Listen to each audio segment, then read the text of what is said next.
Rogers TV, the voice of college football on a Wednesday night, and it's always big, it's always huge, and it's even better when we got these two on board. Jason Parker from Chop Chat, and we've got Logan Robinson from Noel Game Day to get us started. This is the kickoff of our big Wednesday night, 3 hours of live streaming. We start with Florida State football. Boys, how you doing tonight? Doing good. Logan, you got your computer back. Mazel tov to you, man. Yeah, well, I had to buy another one, so it's been pretty tough. Obviously, I've lost my headphones too, so I look like I'm about to play Call of Duty, which I'll probably be doing after this. But yeah, I finally got a laptop. I can actually do schoolwork, and I don't have to be so stressed anymore. So all your Twitter accounts about, I need a break from studying. That's tonight. That's what we're doing here. Yeah, but everything. Just took my exam earlier. We're good to go. I'm full blast, full energy now. What was the exam on? The exam was on drones. I'm taking a UAS course, and it was our first exam of the year, of the semester, and I enjoyed it. I think I did pretty decent, and I'm hoping for at least a B. If not, I'll be pissed. Drones. It's a drone class. I know. This is what I'm paying for, is a drone class, and it's a part of. I get credit for it too. It's not even a extra fun course. This is my alma mater, is teaching a course about drones. I don't recall any drone classes being offered while I was in school. I think I missed them by maybe a year or two. Yeah, maybe so.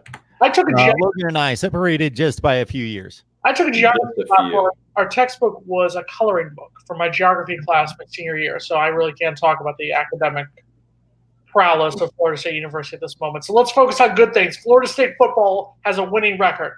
Yeah. It does have a winning record, and it's coming off its best performance. I would say you guys are going to be able to fill me in and give me a little bit better perspective than everybody else out there, but certainly based on all the metrics, Florida State 31, North Carolina State 13, and the Noles as a 6.5-point under favorite, certainly cleared the spread by a whole bunch and played extremely well, taking a 17-6 lead to the locker room and holding on and playing a nifty second half after a strong first half. They put two halves together, Jason, to win 31-13. It only took 5 games for them to be able to hold a halftime lead. I'm so proud of the guys out there. It's funny, we talked about this before we went live on here, was the general consensus, I think, from many people inside Doak Campbell Stadium, myself included, members of my family and friends, was, can we play this game? Can we play that Virginia game all over again? Can we play that Boise State game all over again? That was the most complete game I think you've seen from Florida State since Willie Taggart took over. And you could even argue since the last season of Jimbo Fisher. I think you saw the offense when Alex Hornibrook, when he wasn't getting sacked, and he was sacked 8 times, so it wasn't all great. We can talk about that as the hour goes along. But Alex Hornibrook came in for James Blackman. It was a little surprising because James Blackman was announced as the starter when the lineups were announced about half an hour before the game, but then Alex Hornibrook took the first stabs. But 300 plus yards from him, 3 touchdowns. But to me, the impressive thing was the defense. Statistically, they gave up just over 400 yards in the game, but 80 of those came on the final drive. You give me a defense that gives up around 300 yards a game, I like FSU's chances of winning. Taking with a grain of salt is NC State. They have struggled over the last couple games, but to me, this is the momentum. This is the way FSU needs to be playing, and it's all because of the power of the Popeyes chicken. Yeah, Kyle Pickett, I see what you wrote there. Yeah, before we get the take from Logan, I would like to highlight the comment made there by Kyle, because Kyle is responsible for our first 4 comments of the night, including the always popular Mark Rogers for VP 2020. But this one in particular that Jason refers to is taking a shot at his beloved Popeye chicken. How is he finally trying to get a sponsorship? Yeah. Jason loves to talk over me. You notice that, Logan? Just we got 55 minutes, Jason. Okay, well, because the sandwich isn't out yet. I know you just can't help yourself, and this is your topic. I know this is your topic. This is his. The Popeye sandwich. Until we get a sponsor, Kyle, I will certainly put up the comment there that Popeyes does suck. If it in fact does suck, that's Kyle's opinion.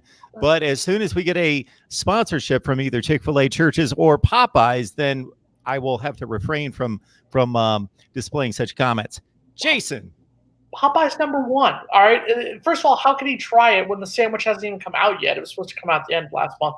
Popeye's sandwich, top Chick-fil-A, in the same way that Florida State dominated NC State. NC State was the Chick-fil-A, Florida State was the Popeyes, and you saw what happened when they go head-to-head. Domination. Before we hear from Logan on Florida State 31, North Carolina State 13, my thoughts on paying collegiate players. First of all, the legislation passed in California and soon to be passed in other states doesn't necessarily pay the players. I believe that the players are paid with the scholarship. I do not want them to be paid anything past meal money and basic maintenance past the scholarship. So I don't think that an athlete who comes from an impoverished background should just be handed a scholarship in and of itself, because that obviously doesn't feed him. So that should be taken care of. The basic needs of the athlete with the scholarship, I believe, is sufficient pay.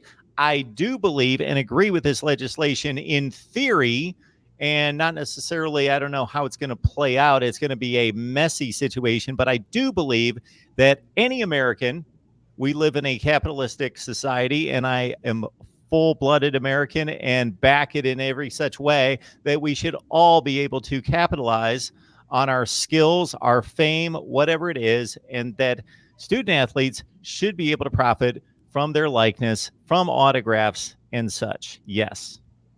Can I, real quick, before we get to Logan, I'm sorry, I'm going to disagree with you on one thing. Players should get paid. Now, they should not get paid like an NFL player, should not get paid like an NBA player, like a Major League Baseball player. But, for example, and Logan is a college student now, I'm a college graduate, you're a college graduate, Mark. We all You assume. We are. I would hope so. I mean, you did I go. am. You did go to Penn State. And I'm hoping to be. You will be. You passed your test. Congratulations. You got your drones down. We all were able to work part-time jobs to help pay for college and to help go through stuff. Yes. And I had what we had here in Florida, Bright Future Scholarship, and so I had college paid for, but I was able to work jobs. I worked 3 jobs in college to help pay for whatever I needed, for books, for food, for whatnot. These athletes should be able to get, here's what I would say here in the state of Florida, and Willie Taggart has come out in support of this, and I am very proud that he is our coach, that he has been able to come out and support this. You pay the players minimum wage. You pay the players minimum wage, that it enables them to get about $10,000 a year. If they just work, you pay them 20 hours, you pay them for their time of practice, time of game. In the state of Florida, let's say it's $15 an hour. That way you have that additional spending cash. And trust me, and especially in the city like Tallahassee, where things are a little bit cheaper as opposed to down here in South Florida with me, things are a little bit more expensive. But if you're in a city like Tallahassee, $10,000 can go a long way towards paying your bills, towards paying. Remember, athletes don't get paid for food. They don't get paid. They don't get money so they can afford food on the weekends. Stuff like that. Things like that help out, and every little cent counts there. And plus, also, this is maybe the raging liberal in me, is that it will increase the minimum wage in states like Alabama, like Mississippi, like Georgia, to help compete with states like Florida, like New York, and like California. Semantics, Jason. We're both arriving at the same result. We're basically taking care of the basic needs of the student athlete. But you said something different from me, so I was right, you're wrong. Logan, Florida State 31, North Carolina State 13. What are your thoughts on that? I think that should be the discussion at the end. We can add. I'll even add in my young self opinion too, if there's much I can give. There we go. Football wise, that was a pretty interesting game. Of course, the big highlight is the defense. That seems, it's time to actually put in and say Jim Leavitt is making a big impact for Florida State. Harlan Barnett is still your defensive coordinator, but it seems like Jim Leavitt, and when he first came in, they were already moving guys around and where they thought was better, and that's working so far. We've seen Dontavius Jackson lose some depth a little bit, but then again on Saturday he played well. Leonard Warner works better on the inside. Amari Gaynor came in and stepped up and took care of Jaden Lars Woodby's role. He's a redshirt freshman coming in. Physical guy, still growing too, but he had a phenomenal game, 2 sacks, and of course that strip fumble at the end wasn't going to allow them to score. This defense played pretty nasty, and that's what I think is a big deal for Florida State as a whole. I think this team gets a lot of momentum going. It kind of gets the crowd fired up. It gets the sideline fighting to want to play more, to get out there and cause big plays like that. This is Florida State defense is known for having big hits, annihilating the quarterback, obliterating guys in midfield, and that just helps the team overall. And that's something I think this team was lacking a little bit. Also, I don't think they're hurting themselves with stupid penalties as much as they used to, which is obviously helping their momentum go a little bit farther than usual. That's one thing that I've learned. Also, guys that have had to sit out a game, Levante Taylor has had a pretty nice last couple of weeks. That's something to give credit to Willie Taggart and whatever he's doing on the back end, behind the scenes. It seems to be working because these guys are playing better with DJ Matthews is still out there and making plays.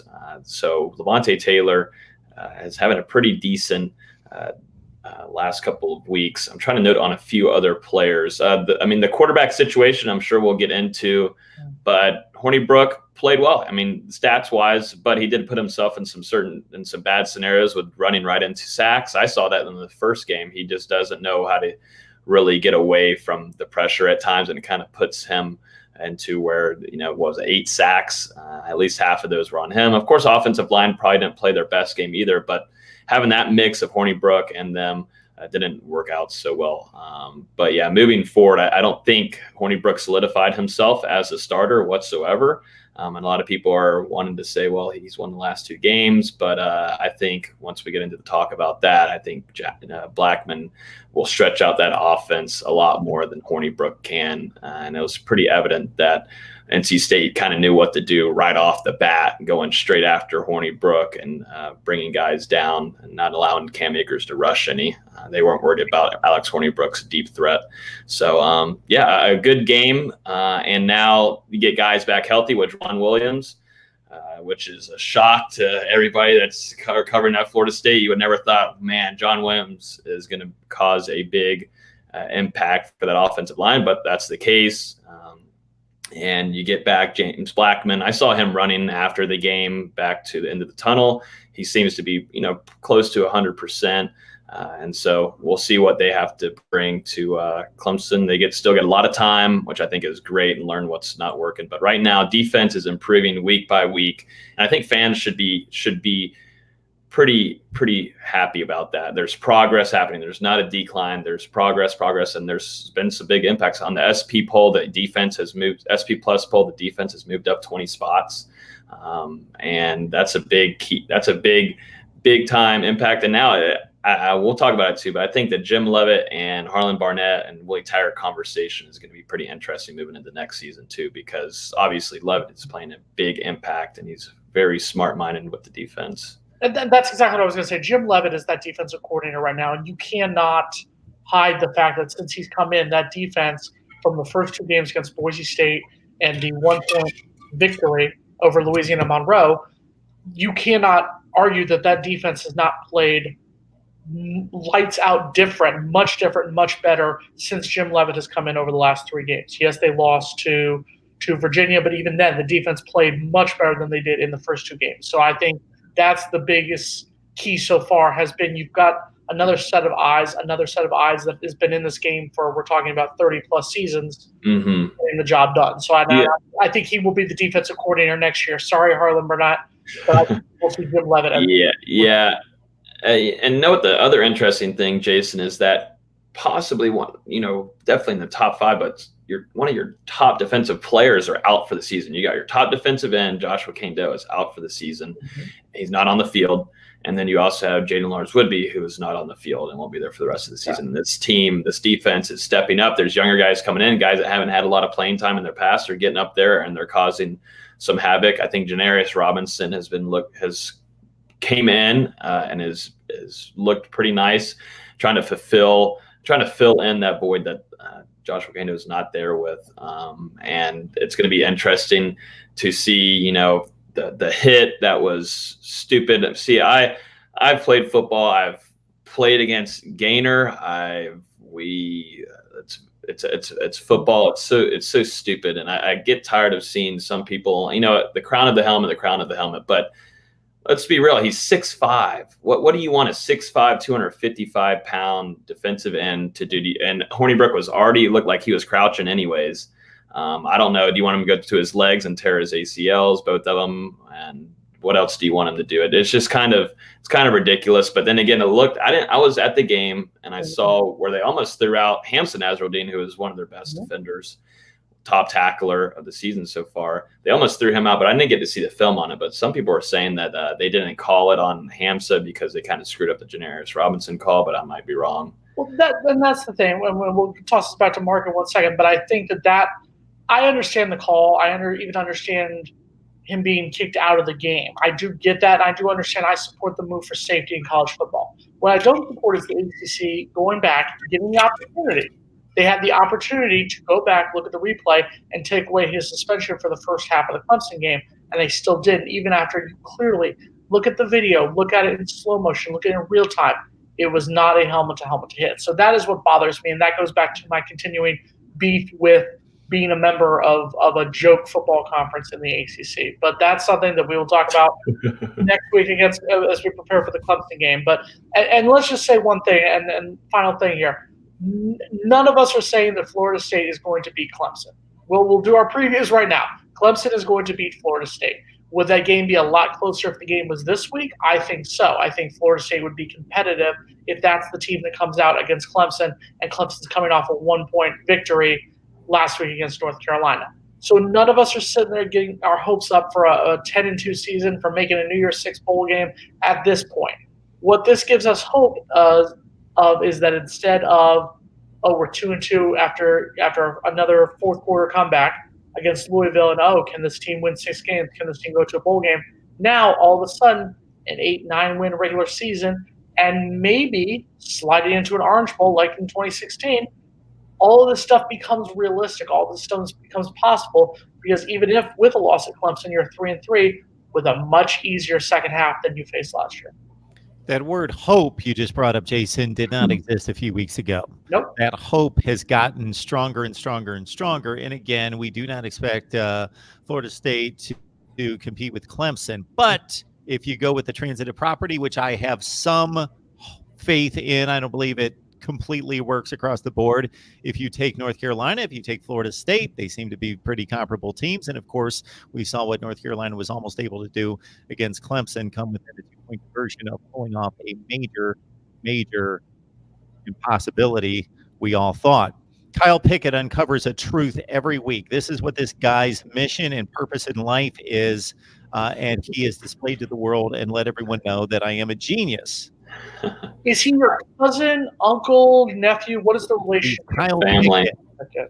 Family member? Okay. Cool. Just one of the throngs. One of the throngs out there. One of the many. That's the first time we've used throngs in 19 weeks. That's the first time the word throngs has been used. I felt it applied there. That thron. Once we get to 14,000, I think that we hit 14,000 yesterday.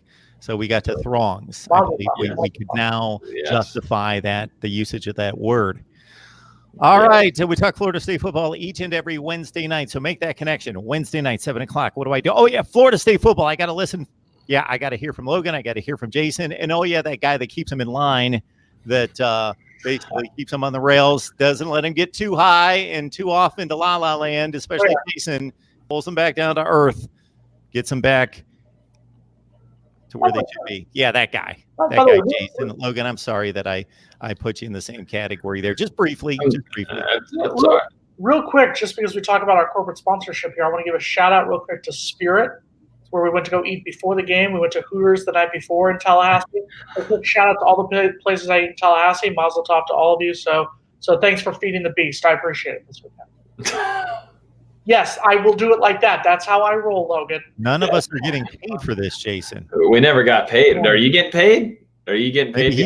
No, I will tell you next Wednesday, we will be finishing up here as Yom Kippur comes to an end. It's the Jewish Day of Atonement. It's a big holiday in my people's religion. It's the biggest one. So I will actually be eating on set. So if you want to, shout out me on Twitter at JP Chop Chat. What should I eat? Because we've eaten pizza before on here. We've eaten Popeyes before. What should I eat to break the fast next Wednesday, to break Yom Kippur fast? The super chat here allows you to contribute to the channel. You can do that in so many ways. Hit the like button, comment, share the videos, and of course, subscribe here at Mark Rogers TV, the voice of college football. Join Jason at Chop Chat and Logan over at NoleGameDay.com as well. Let's get to these comments. And while I'm scanning the comments, Jason, I want to hear from you first. What impressed you the most about this win? And then I want you two to mix it up regarding the quarterback situation, because we've got a positive when it comes to the quarterback situation. Both guys are capable.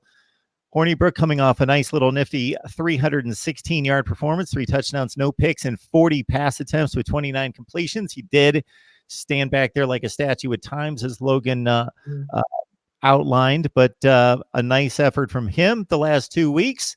And we've got 2 legitimate quarterbacks in play. But otherwise, Jason, what impressed you the most and gives you hope going forward? What impressed me the most, and you talked about right there, was how Hornibrook played starting his first game for the Seminoles. There was the question, because he did have a solid fourth quarter against Louisville. So the question was, how would he do in his first start? This is a much different offense than what he ran when he was the starter at Wisconsin. With that being said, I like the way he came in. I like the way how he didn't try to do too much. He came in, did what he was capable of, and got the job done with over 300 yards. Beautiful touchdown pass to Ontario Wilson right before the half. That was phenomenal. 2 touchdown passes to Moran Terry.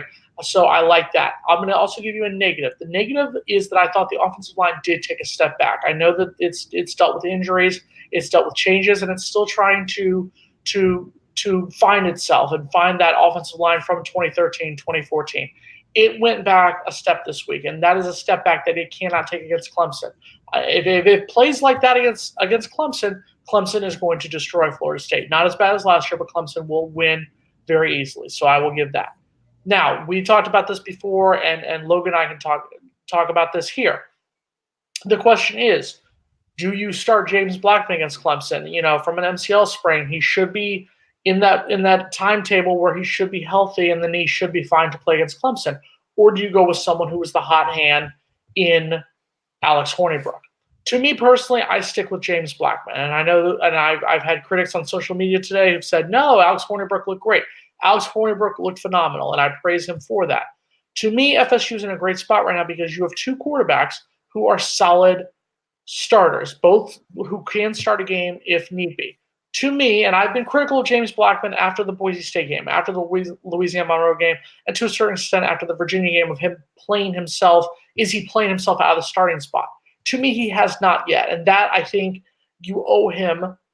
For this Clemson game, he is the starter. He did not play because of injury. It wasn't because of bad play against Louisville. It's because he was hurt. He could not play in this game. So I think you have to start James Blackman. He has not played himself out of that starting spot, and thus he should start against Clemson.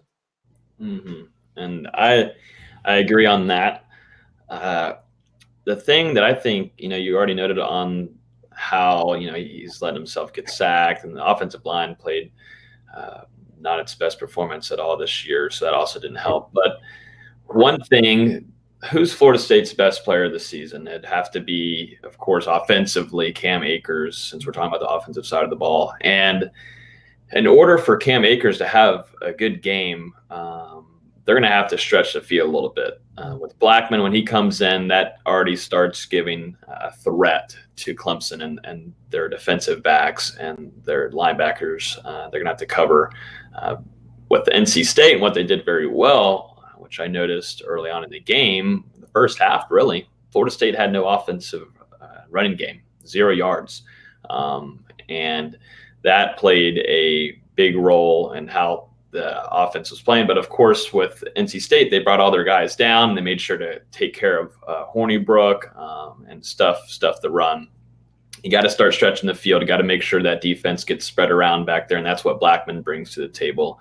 I don't think he's lost his job.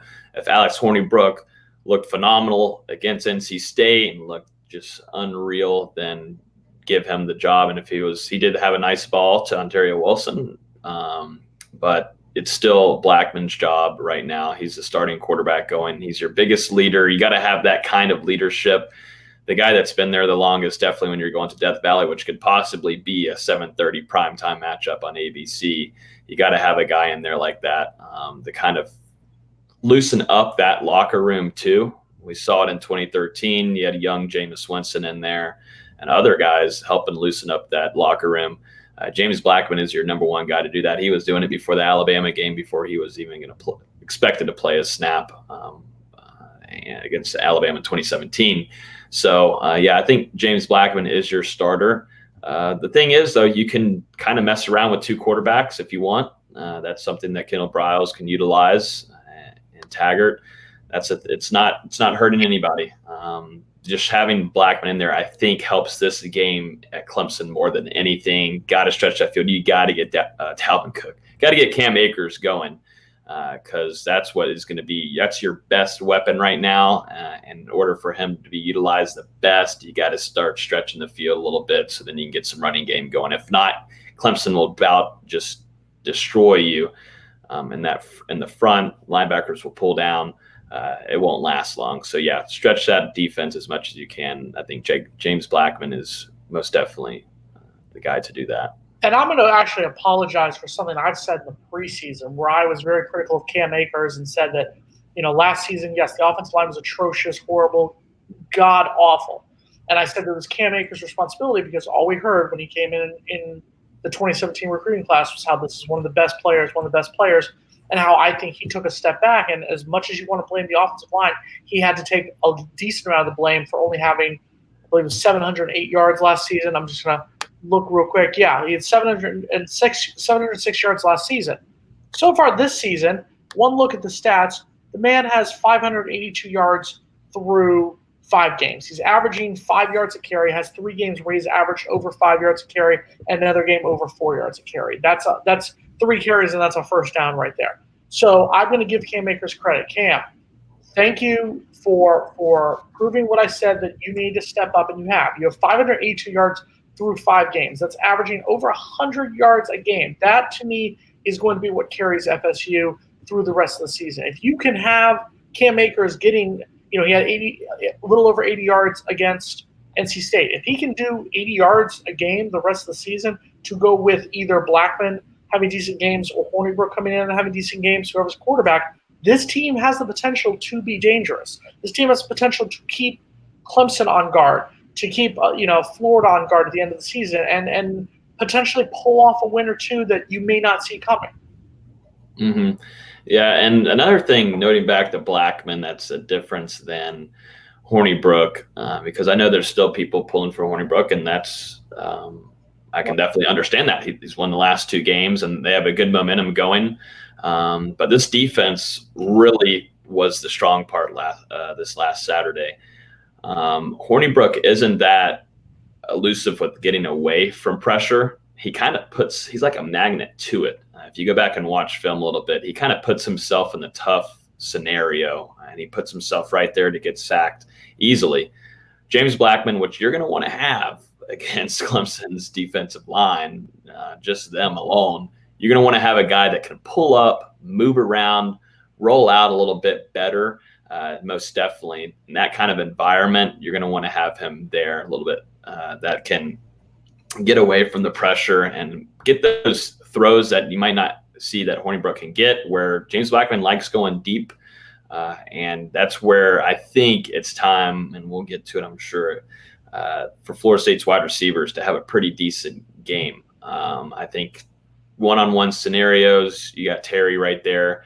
Of course, Terry Wilson is having a pretty nice season so far, but using these wide receivers and James Blackman, I think, is your best bet for that, to get the offense going, both rushing-wise, more your best player there, but then, of course, Tamarion Terry. And 2 quick things. Number one, in the 2013 season, people were screaming for Sean McGuire to come in at times, and you had Jameis Winston playing one of the best seasons for any college football quarterback. And people, it's the backup factor. People love the backup. The backup can do no wrong. People loved James Blackman last year versus Francois. And also, can we go back to Cheryl's quote for a second? I think Cheryl just hit on Mark. I'm not sure. That's fine. Mark looks tired. He needs a good back rub. No. Cheryl's a kind soul, and she supports the channel. She supports all the live streams, even though, as you see in the avatar, she's a Buckeyes fan. She supports everything we do. Cheryl is amazing. And that's fine. Cheryl, congratulations. Thank you, Cheryl, for supporting Mark Rogers TV, the voice of college football. I'm just saying, I'm not going to give you the back rub. Logan's not going to give you the back rub. I'm saying, if Cheryl's throwing it out there, Mark, I'm just saying, This is your time, buddy. This is your time. Yeah, I have no one here available You at the moment. What I was going to say. Whoa. At the moment. There we go, Cheryl. At the moment. Actually, so Jason, let's get back to football. We don't need to digress here. I know that I did select to put the comment on the screen, but I fell into your little trap there. Yeah, Jason's always there. I knew it. Always there. All right. Yes, sir. So you started out that previous comment by saying that you had apologized. You were about to apologize for something that you said in the off season. We're doubting Cam. I can think of a list of things that you should be apologizing for. One would be that Mac Brown is how good? Did we all see the effort out of those heels on Saturday? So I'm sorry, I missed all the college football changes. Is there now a rule for wins, losses, and close losses, or is a loss? Just like a win is a win. Mac Brown, shout out Florida State alumni. We'll give him a shout out for that. We'll give him a shout out for winning a national title at Texas, almost winning another one. I still believe if Colt McCoy plays, I believe they beat Alabama in 2009 if he didn't get hurt. But no, he made a stupid call. And I've said it. He made a stupid call. The argument, our defense is getting tired. You have a chance to beat the number one team in the country, to beat Clemson, to completely put an end to any chance of the ACC being in the college football playoff, because no team would even top that. And Clemson with a loss, I don't think they make it back because I don't think they have the schedule to get to that point. You have a chance to do all this stuff, and then you're going to blow it. I'm sorry. No, Mac Brown does not get credit for that game. Mac Brown gets credit for comeback wins against South Carolina. Mac Brown gets comeback wins for Miami. You lose 3 straight games. Mac Brown gets no credit for playing the defending national champion who is working on a 20-some game winning streak and playing them within 1 point. No. I understand it doesn't count as a win. We go beyond that, Jason. It's not all just about the wins and losses. Sure, in the standings it is, but we're evaluating performance. We're evaluating performance both as the players and as the coaches. So don't tell me that there's not a difference between Mac Brown going out there with his team losing 50-0 to Clemson versus preparing them to take the national champions to a 2-point conversion in the final minute. That's a completely different coaching performance. It is 100% the same thing. A loss is a loss. He had the chance. He kicks that extra point. They go to overtime. I know that you're a fan of the moment. We know who you work for. We know where you live. I know what network you work for. I'm not going to call them out here, but we know that you're one of those who lives in the moment. That's fine. That's what a lot of sports people are doing. I'm living in the fact that Mac Brown blew an opportunity and should not get credit for that. He should get credit for playing a great ball game, but he made a boneheaded coaching decision. I heard the arguments why it was made. I disagree completely with it. It was a boneheaded move, and he should not get credit for that. A loss is a loss. A close loss, 1-point loss, 50-point loss. A loss is a loss. Let's call the North Carolina team, and we'll get back to Florida State after I make this statement. Okay. Let's call the coaching job that Mac Brown is doing for what it is. Did I agree with the decision to go for 2? No, I did not. I thought it was not the call to make. Now, it could have succeeded, and he would have gotten all sorts of accolades and pats on the back. I don't necessarily disagree with that kind of logic that they're the better team. They've got more depth. We have our shot. Let's take it right now because we don't feel as though we play 50-50 with this team the rest of regulation. Plus, Trevor Lawrence with a minute left to play, only needing a field goal. So there is reason and logic. It wasn't a total blunder like Pat Fitzgerald with Northwestern this past week, but that's a whole other story, going for 2 down, 9 points. Anyway, and making some really boneheaded moves, and I think Pat Fitzgerald's tremendous. But back to Mac Brown, the difference in this North Carolina football team this year versus the past 2 seasons, it is remarkable. Agreed. I will 100% agree with that. Mac Brown should be praised for both winning the first 2 games, the comeback winning against South Carolina, comeback winning against Miami. I'll even give him praise for playing well against Wake Forest losing that first game against Wake Forest They because played better Saturday than they played losing by 6 points to Wake Forest. North Carolina has looked better, just like I will say Louisville. That Louisville team that FSU beat last week is a hell of a lot better than the Louisville team that played last season. So give Scott Satterfield credit for that. You said you were talking about Mac Brown getting praise for the way they played against Clemson. I will not give him praise because of a boneheaded call at the end. I will give them praise for him being a better team. I think North Carolina will be a much better team this year than they were in 2018, but he does not get credit for that. 1 point loss against Clemson. Congratulations, you still lost. No credit. That's nuts.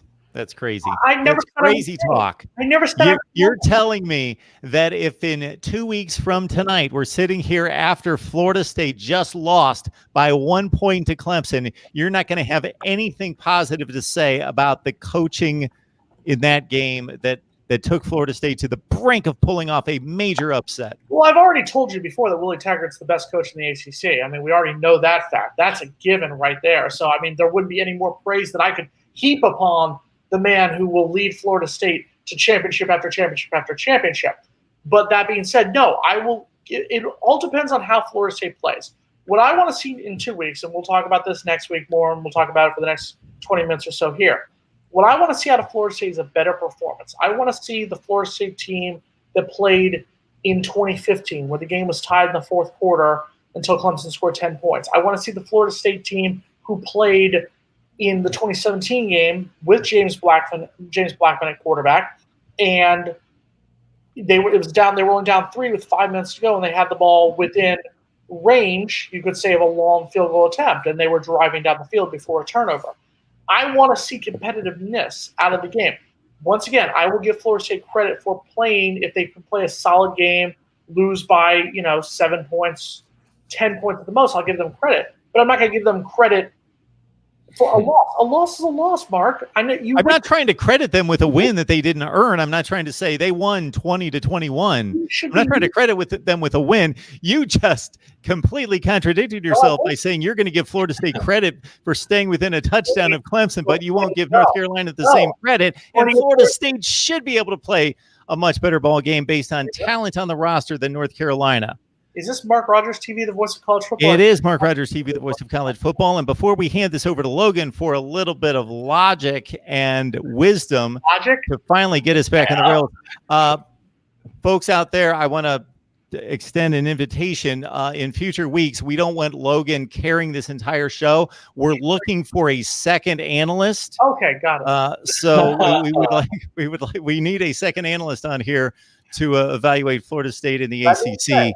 Somewhat accurately. Logan, before we get to you, no, I'm saying Florida State, if they lose to Clemson, which I've already said, Florida State will lose to Clemson. No, a loss is a loss. I will say, hey, Florida State, you played a great ball game. I will give them credit as far as playing a great ball game, but your argument was sitting here wanting me to heap praise on Mac Brown for a loss to Clemson. No. I do. I'm not heaping praise on somebody who loses, just like I will not heap praise on Willie Taggart if they lose to Clemson. I will say, hey, great job, guys, but you still lost. You're 3-3. Now let's step it up over the second half of the season. What are the potential scenarios if FSU beats Clemson? Trevor Lawrence gets declared ineligible. Dabo Swinney decides to leave and take the job as an Alabama special assistant to take over for Nick Saban. I'm trying to think what other crazy things would happen for Florida State to beat Clemson. Asteroid strikes Clemson, and Clemson has to forfeit the game. Those are the ways that Florida State beats Clemson. And I'm saying this as a proud FSU alumni. Florida State is not going to beat Clemson. I'm going to make one final statement and have you respond to this statement, Jason. Chris Ash was just fired at Rutgers. Rutgers probably is the worst Power 5 program in college football right now. They have been deplorable, routed by 50 or 60 points over and over and over throughout the Big Ten over the past 3 seasons. Go for it. If any coach takes over this program, wins the Big Ten Eastern Division, goes to the Big Ten championship game, loses, let's say, to Wisconsin by 1 point, you will give them no credit for that effort. They didn't get the job done. They lost the Big Ten championship by 1 point. They didn't beat the best team in the Big Ten. I've played football. It's all or nothing. I played football my entire life, played all through high school, son of a former Florida State player who coached football and whatnot at the high school level. And you could say, oh, well, let's look at this. Let's look at how they played and whatnot. The bottom line is it is about wins and losses. And I've said this before. Florida State, it's not an ugly win against Louisiana Monroe. It's a win.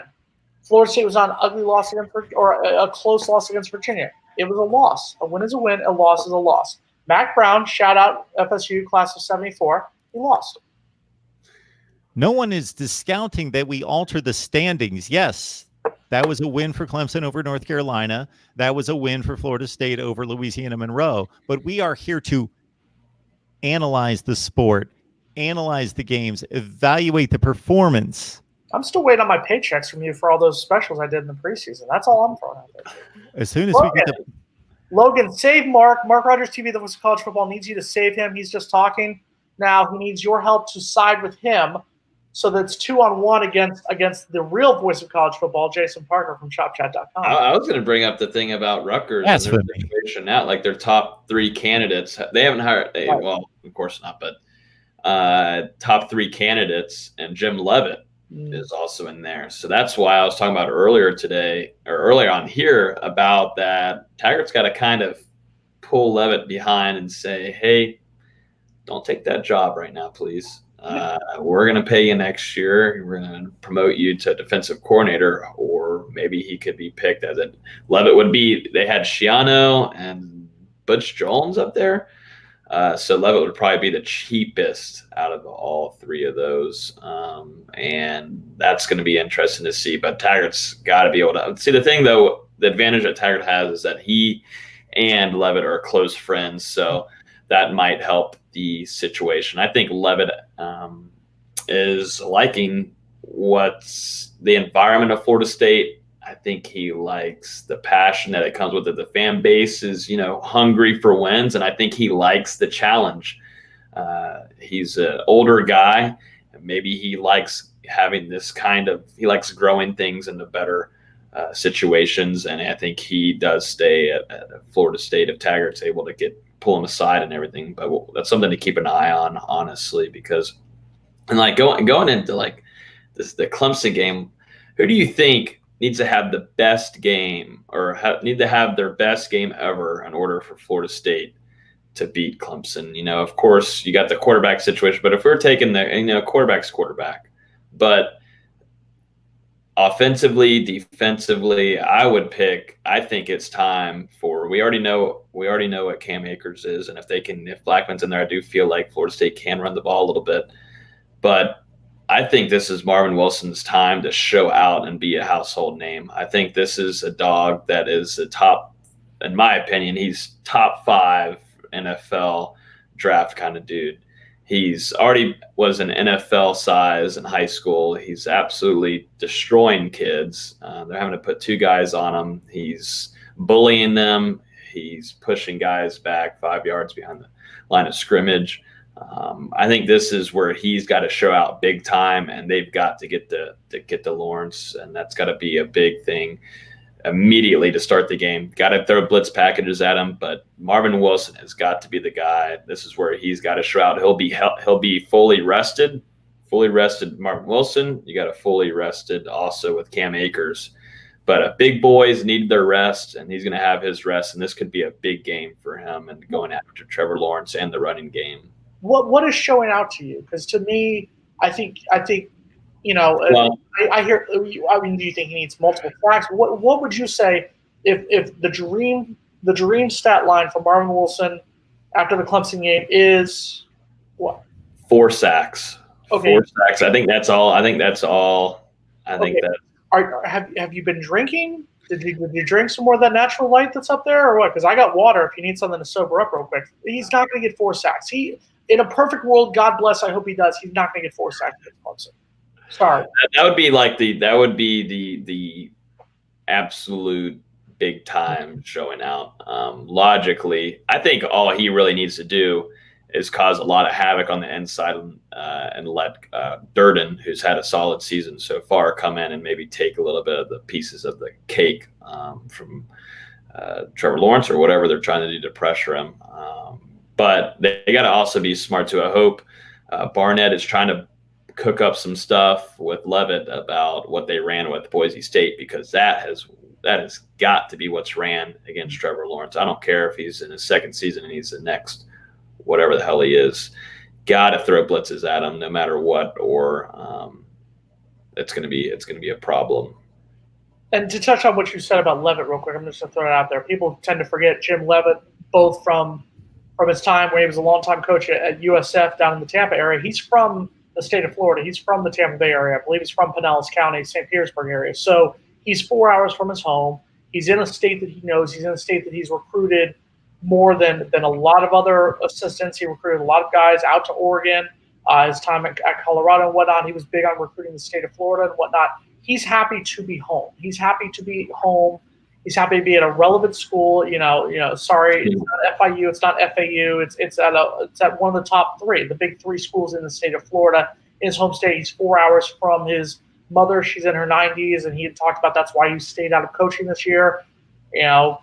Florida State was able to convince him with either a decent paycheck or the promise of being defensive coordinator.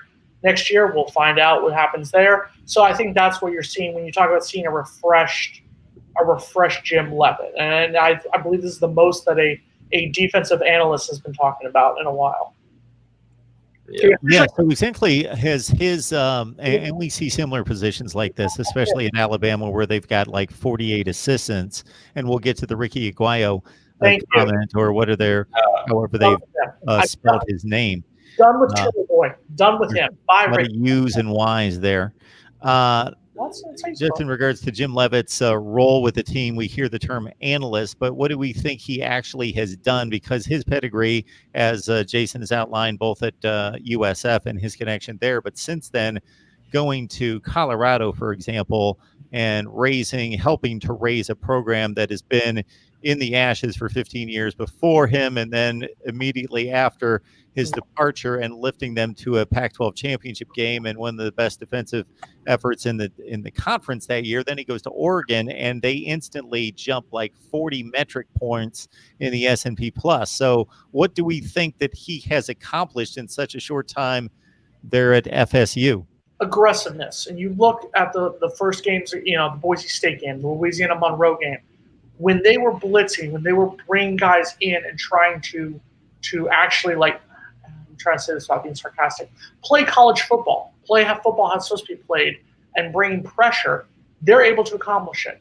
Florida State's athletes, when you just look at athletic ability, athletes against athletes compete with almost everyone on their schedule, maybe with the exception of Clemson, and I think it's probably a push with Florida. But you say the other 10 opponents, Florida State has better athletes just scanning down the roster.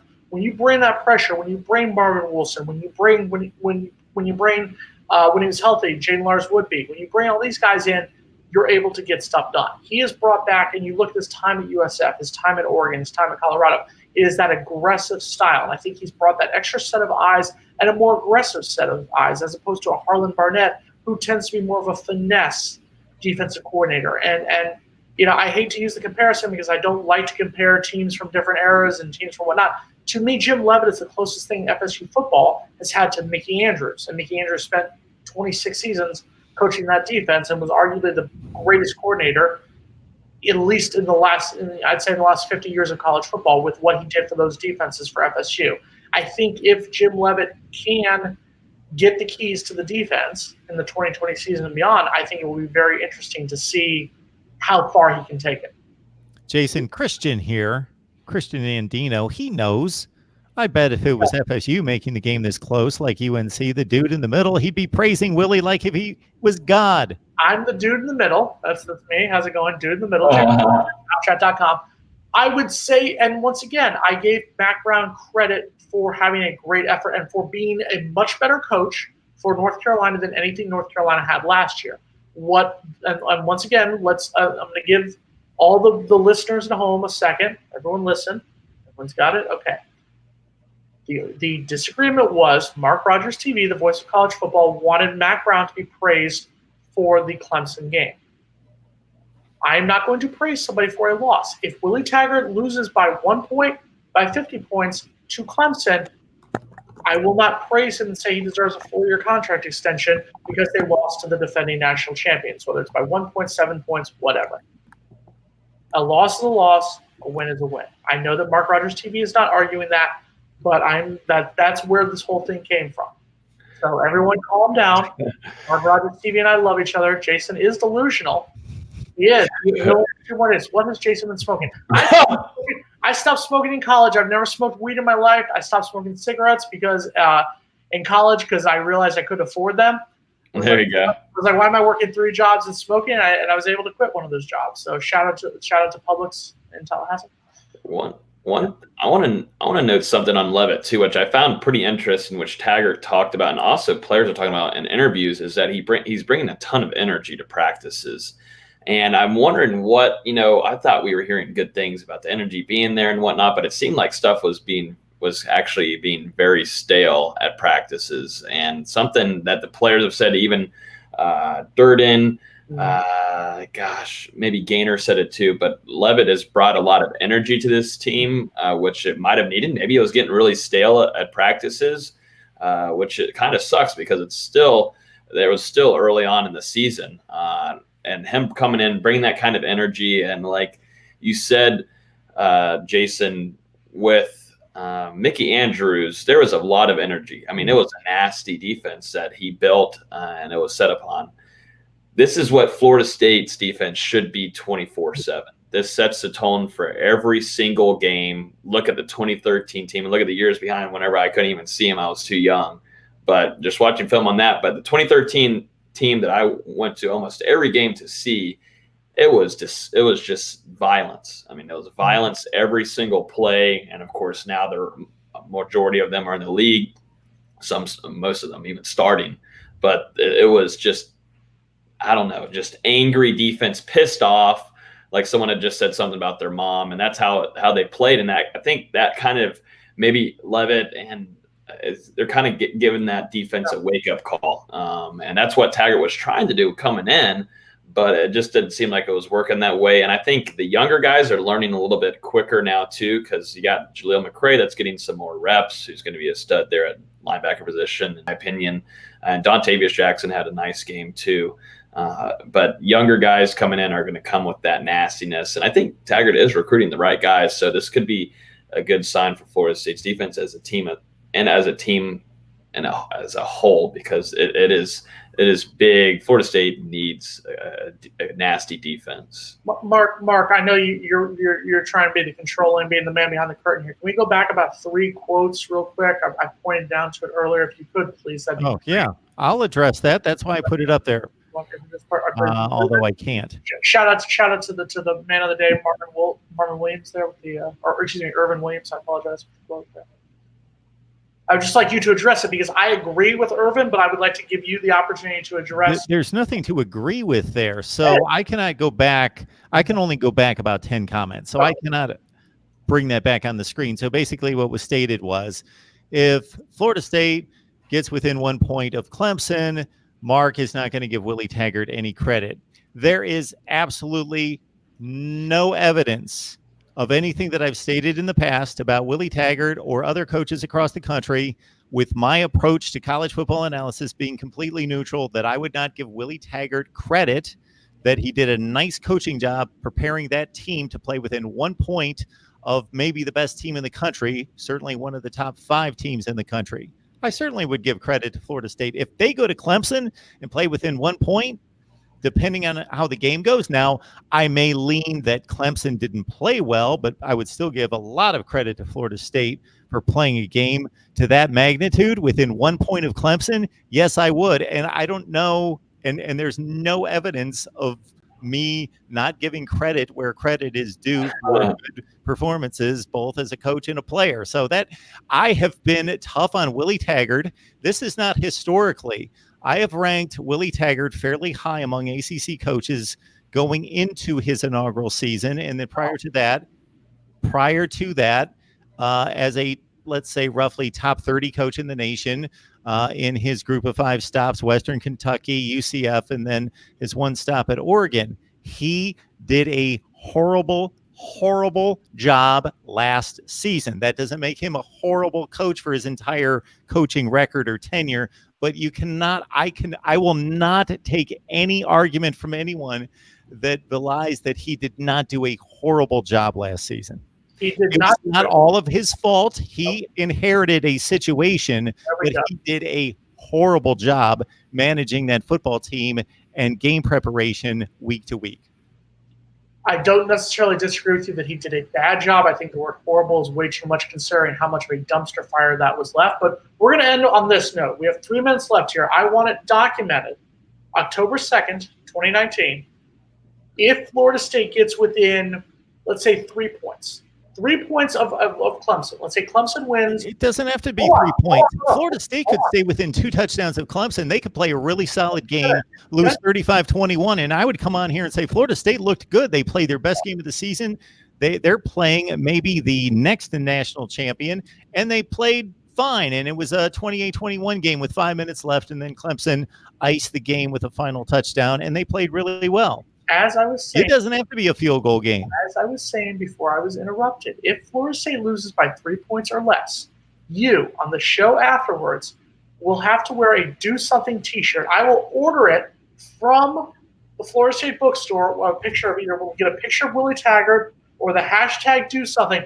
You will wear it on the air for the 7 o'clock hour, the Wednesday afterwards, and show your love for the man, the myth, the legend, Willie Taggart. Deal? I'll buy it for you. I will buy the shirt. I will have it Amazoned to you. Next day, you wear it. Let me know your size. I'll get it for you if Florida State gets within 3 points of Clemson. Okay, before I say no, I will ask the question, what is it in this for me? What happens if Florida State gets blown out? What do I get? I can only lose in this scenario. I'll give you the back row. I don't know, whatever. I don't know what you need. What's going on? I don't know what you need. I mean, I'll take you to Five Guys one night for dinner. You don't understand the proposition of a losing bet. That I can't win anything, I can only lose. Well, what kind of issue I would have with this scenario? You're coming off an awesome win over NC State. You don't know how to lose. Okay. Oh man. Coming from the man who is supporting a coach who is now what, 7-9? 3-2 in 2019. That only wins and losses matter. 3-2.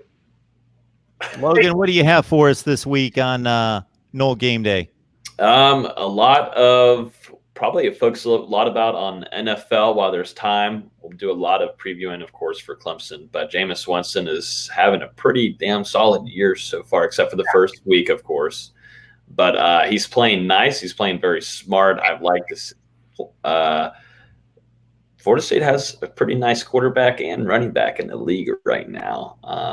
Let's just wait till at least half the season is through. But having a pretty good quarterback out there, slinging that thing, making smart decisions, and by far, in my opinion, I can talk about this for hours to anybody, by far the best running back in the league, Dalvin Cook. I'm so tired of hearing about freaking Ezekiel Elliott, Saquon Barkley. They're okay. We get it. They look beautiful, whatever. They got big thighs, whatever. Dalvin Cook is dirty. Oh no, there's serious. There's ESPN. There's actually ESPN videos of them talking about Saquon Barkley's thighs, and people go and report on his thighs. He has helped the one-armed bandits to 3 straight wins in fantasy football. So shout out to Dalvin Cook. Yeah, Dalvin Cook is playing stupid good. Brian Burns is playing good. He's now the ESPN ranked him the number 2 best rookie so far throughout the season. NFL guy, the NFL Knolls are starting to pick that up a little bit. So some coverage there. I think Mark Rogers is going to go talk Miami football now as they get prepared for that. I sure do. I am late for Miami football. Logan or Jason, you can give us a rundown there at Chop Chat next week. There you go. We get everyone set for Clemson and FSU in Death Valley. All right, gentlemen, we appreciate you stopping by as always and breaking it down for us. Thanks, bud. Yes, thank you. Just a turn of the mouse. Right here, Mark Rogers TV, the voice of college football with Miami.